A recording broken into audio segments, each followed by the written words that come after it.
I'm joined by Kay, who's a master saddler and also a qualified saddle fitter. Kay, it's a complicated business fitting a saddle. What are the basic things that you start with? Well, we have to have a lot of information from the owner before we even look at the horse. We have to know how long they've owned it, his age, his breeding, the condition he's in, the type of work he's doing at the moment and the type of work he's expected to do, who's going to be riding him, is it more than one person, and we need to know whether the horse has had any injuries in the past. Why particularly injuries? Well, it's amazing that injuries, even when the horse is over them and sound, it can still affect the way that the saddle fits. It might perhaps just make the saddle twist to one side, and if we know beforehand, then we can make allowances and do something to stop this problem happening. Thank you. So Kay, just explain to me the basic points of conformation that are important to you as a saddler. We need to take a good look at the horse. We look at the shoulder blade to see how and where that's sitting, how that's going to affect the fit, how much room we have in the length of the saddle, the general makeup of the horse, the shape of the dip in its back. The whole thing just gives us some idea of which type of saddle we're going to be putting on the horse. Mm-hmm.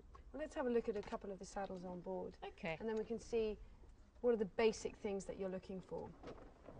Well, the first thing that we're looking for is to get the right tree width. As you can possibly see, this tree is too narrow. The angle of the tree at the front should follow the line of the horse's back, and with this one it's sitting up far too high.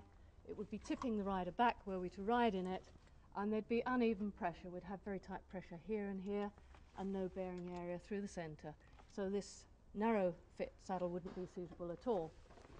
If we try the other extreme, a wide fitting saddle, there, good girl.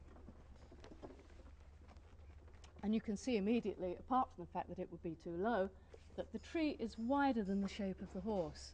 Now, the problem with this, some people think that this is a better thing, but what we've found with research is that the horse can take 1.5 pounds per square inch in the area that we've described between the scapula and the last rib, and if the saddle tips forward, all of the weight comes into this front section, far in excess of what the horse can cope with, and you will cause damage and the horse won't be able to move very freely.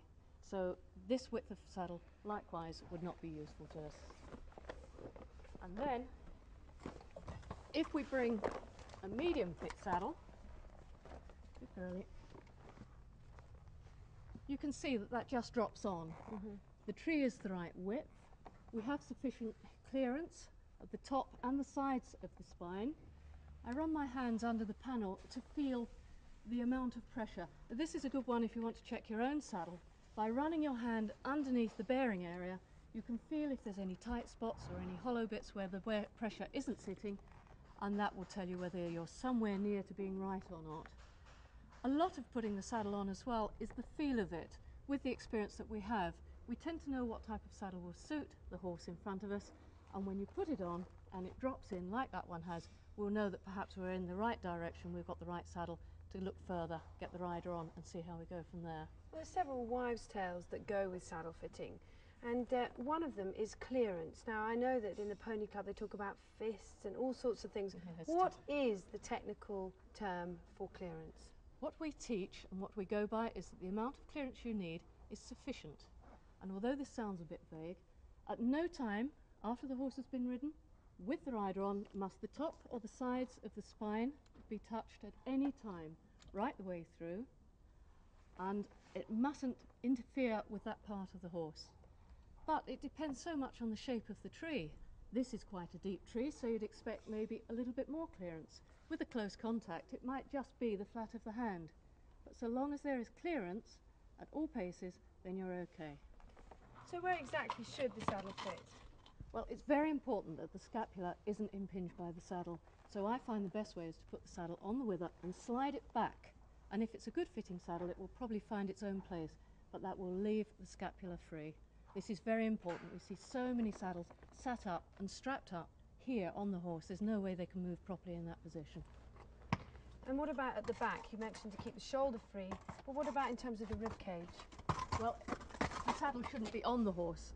If it's going to go beyond the 18th rib, you can usually find this quite easily and just run your finger up. That will tell you the area. It's the rib cage that supports the saddle. If you go beyond that, you're going to do a lot of damage to the lumbar area. Now, you've mentioned, and we've seen you very interestingly, have the saddles on here like this. Is it important to see the rider ride in them? Very much so. There's no way you can tell if a saddle fits if you haven't seen it ridden in. A saddle that looks good at this point might well tip forward and the back might bounce. All sorts of things could happen when it's ridden in. It's also important to see just how the rider rides the horse. If they're a little bit twisted, this can affect the fit of the saddle. We need to know this. And we also need to look at the rider's shape and size. They have to have sufficient leg length so that their knees aren't coming over the front of the saddle. Also, they don't need to be lost and swimming about. They need support from the saddle.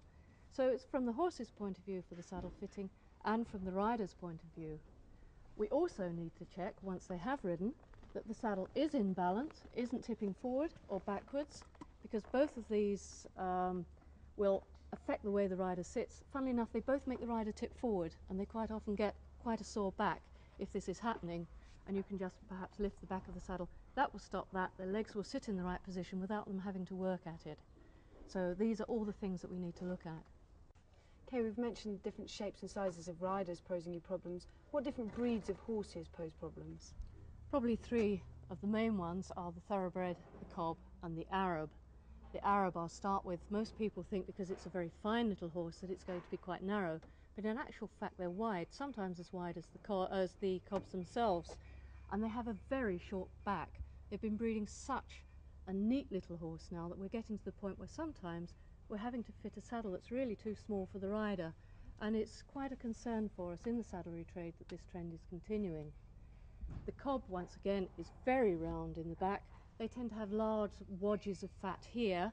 Sometimes across the shoulder you might be able to not be able to get the cut of the saddle that you want, and sometimes they're so round that they literally come out before they come back in. It's very difficult to keep the saddle stable for the rider. The thoroughbred, on the other hand, this mare is a thoroughbred, but she's perhaps not as typical as some, that the wither can be very high with a big hollow behind it. Now obviously the tree has to be right, but thereafter, because of the hollow coming down to the rib cage, which is what supports the saddle, we have to have the panels cut deeper. I've got one here that you can see. It's cut deeper in this area so that this is resting on the rib cage, and that will keep the saddle well off of the spine without putting too much pressure here where there's no support as such. It's just muscle and flesh. There's no actual framework for the saddle to sit on. Okay, we've talked obviously about fitting the saddle, but we can't talk about fitting the saddle without mentioning numbness. What is your view on numbness? Well, if the saddle fits properly, the only thing you need is something to keep the saddle clean. I personally like a cotton square. This means there's no risk of the back of the saddle catching the back of the number and making it numb and making a pressure point here. Materials, I like natural fibres against horses. I don't find the synthetics have a very good reaction, so cotton or wool. And thereafter, some of the pads have their uses. If you have a horse that's old or has been sick and has dropped away at the back of the saddle and the saddle's tipping, you can use a riser pad just to lift it back into balance so that the horse can get back into work and rebuild his top line. Likewise, some horses will run up light at the end of the winter no matter what, so perhaps a thick pad through here just as a temporary measure. But in all cases you must be very careful not to put pressure on the top or the back or the sides of the spine. So if we're talking about these great big thick gel pads or great big thick numbners, they're not the way to go? Not really. If the saddle is fitted properly and you then go and put a really thick numner or pad on it, it's the equivalent of you having a really nicely fitting pair of shoes and putting on a pair of woolly socks with them to make them more comfortable. When you think it through, it really doesn't make sense. Okay, is one fitting enough? No, what most saddlers like to do is when they've done the initial fitting of a new saddle, they like to come back and check it after a short period. We suggest about 12 weeks and make sure that everything is doing well. It might just need setting up a little at the front as the flocking settles. Thereafter, we do recommend that reasonably regular checks are carried out. With a normal horse this can be as much as a year, but with a young or an old horse it's very important to check those because they can change so quickly and so dramatically. So with them it could be anything from 2 to 3 months that we would recommend that the saddler comes back and checks the fit of the saddle. And is this something that you should expect to be included in the price? No, I think you'd have to be charged separately to come back on that. There's different policies from different companies with a new saddle and the policy on that. Personally, I